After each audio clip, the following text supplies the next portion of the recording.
Okay, this is video number 8. I'm across the road from my house where my grandparents used to live.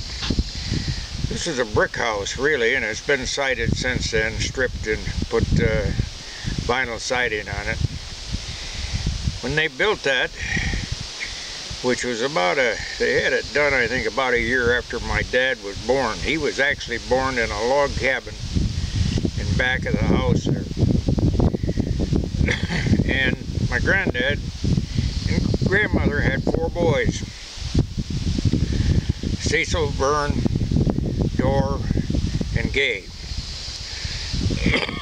They was all born right across the road here. So anyway, when I was little, I used to come over here a lot, of course.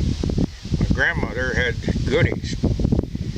I remember sitting in the living room. My granddad would be sitting in the front of the house here, in front of that window, in a rocking chair, smoking a pipe. He never talked very much. As a matter of fact, he'd sit there without saying a word. I'd sit there, and of course I was taught not to speak unless I was speaking too. So I didn't learn much. But in the house they had books, they had a Victrola player, and some records. I used to enjoy listening to them sometimes. My grandma would play them for me. And there was several buildings. They had a woodshed, an ice house, a garage. Granddad had an old Dodge touring car, which he had all his life. They went to town once a week, bought 2 bags of groceries, and come home. That's the only time they went to town. Well, Granddad always, sometimes he'd get a bottle, either a bottle of wine or maybe a bottle of whiskey. I'm not sure what it was, but he'd sometimes drink the whole thing. He'd get a little bit tipsy and ornery. I remember Dad on a few occasions had to come over and put him to bed. I'd come along, but it was not a very pleasant thing. My grandma'd call, he'd got unruly, but other than that, he was not a drunk, but he celebrated occasionally. He was a pretty tall fellow, and when he was younger, I think he was pretty tough, because I remember somebody come along in a buggy, some neighbor, I think it was Pinch maybe, had sheep over here to the east of us. And they must have not agreed on anything, because I remember Granddad, somebody told me Granddad pulled him right out of the buggy and hit him.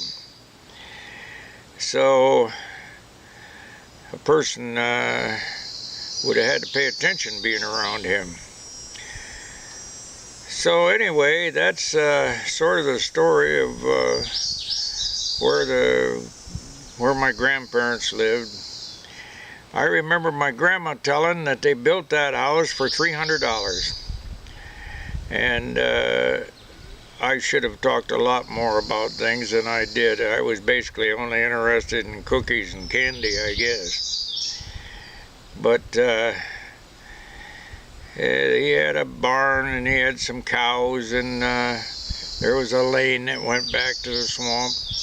And after they both died, I bought that place, that farm and the house, and I remodeled the house, and that's where I moved into with my wife, Shirley Bruce, I married, and that's where my kids were born, Tom and Roxanne and Tammy. And we had a lot of fun there when the kids were little, growing up.